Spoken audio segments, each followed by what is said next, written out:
राष्ट्रवादीचे युवा नेते तसेच आमदार रोहित पवार यांची ईडी विभागामार्फत दुसऱ्यांदा चौकशी केली जात आहे। ईडीने राष्ट्रवादी काँग्रेसचे युवा नेते रोहित पवार यांच्यावर करत असलेल्या कारवाई विरोधात आज राष्ट्रवादी काँग्रेसचे कार्यकर्ते चांगलेच आक्रमक झालेत।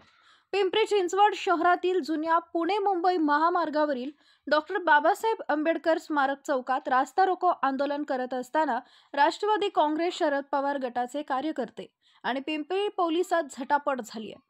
आमदार रोहित पवार यांच्यावर ईडी ही राजकीय सूड बुद्धीने कारवाई करत आहे।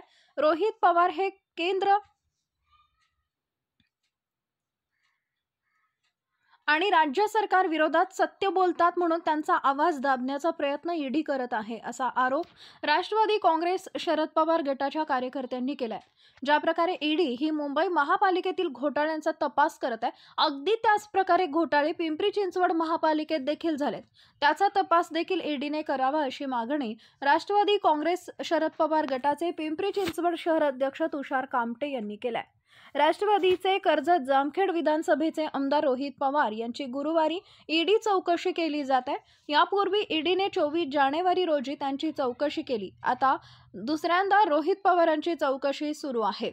मनी लॉन्ड्रिंग प्रकरणात महाराष्ट्र राज्य सहकारी बँक घोटाळा प्रकरणी रोहित पवार यांची ईडी मार्फत चौकशी केली जात आहे।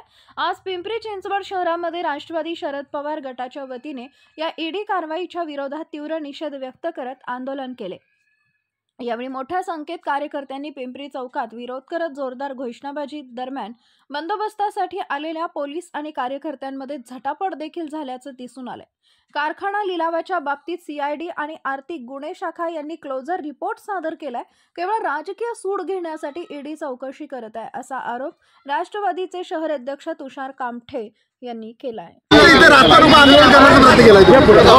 रास्ता रोको नाही, या भाजपला प्रत्येक मतदारा बसणे रोखण्याचे काम येणाऱ्या काळामध्ये राष्ट्रवादी काँग्रेस पार्टी माननीय पवार साहेब, जयंत पाटील साहेब, रोहित पवार यांच्या माध्यमातून करणार। काय मागणी असेल आज? म्हणजे तुम्ही तीव्र निदर्शन आज माझी फडणवीस, अजित पवार व एकनाथ शिंदेना मागणी असेल, तुम्ही ईडीच्या चौकशी लावतायत, निष्पाप लोकांच्यावर लावतायत, महाविकास आघाडीच्या लोकांच्यावर लावतायत, जे युवकांसाठी, जे महिलांच्या प्रश्नांसाठी, जे कामगारांसाठी लढतायत, अशा युवा आमदारांचे तुम्ही ईडी लावतायत, त्याचा आम्ही निषेध करतोय। आज तुमच्या माध्यमातून मी सांगू इच्छितो, फडणवीस साहेब आणि एकनाथ शिंदे साहेब आणि अजित पवार ज्या मुंबई महापालिकेची चौकशी लावली, त्या चिंचवड महानगरपालिकेची चौकशी आपण लावा। अनेक भ्रष्टाचार, अनेक ईडीच्या कारवाया तुमच्या स्थानिक आमदारांच्यावर करावं लागतील।